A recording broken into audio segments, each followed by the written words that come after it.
4,500 কোটি টাকা গত 17 বছরে হাসিনা শুধু খরচ করেছে বাপের নামে আর বংশের নামে মূর্তি বানানোর জন্য। মূর্তি বানানোর রাজনীতি সফল হয় নাই।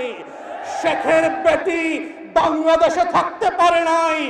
স্কুলের নাম বদলাতে পারেন, কলেজের নাম বদলাতে পারেন, গ্রামের নাম বদলাতে পারেন, ইউনিয়নের নাম বদলাতে পারেন, ওসমান হাদির নাম বদলাতে পারবেন না।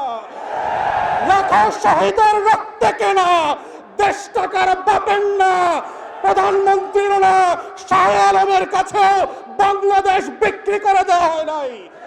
অতএব আজকে যারা বিচার নিয়ে ছিনিমিনি খেলছেন, বাংলাদেশের ইতিহাসের অন্যতম যোগ্য ব্যক্তিকে আইসিটির প্রসিকিউশন থেকে সরিয়ে দিয়ে একটা অযোগ্য দালাল দলীয় লোককে দিয়েছেন। তিনি আজকে বলছেন তিনি নাকি বিচার করতে ভয় পাচ্ছেন। আপনার যদি এত ভয় লাগে আপনি এই খাতায় নাম লেখাইলেন কেন? যারা ভীত তারা তো ওই পারে পালিয়ে গেছে। নতুন বাংলাদেশ সাহসী শহীদদের জন্য, আবু সাইদ মুগ্ধের জন্য, যারা বিচারকে নিজের শাহাদাতের সম্মাননা করে নিয়ে এই ফয়সালা করবে, যেটা আপনারা করতে পারছেন না, দালালি করছেন।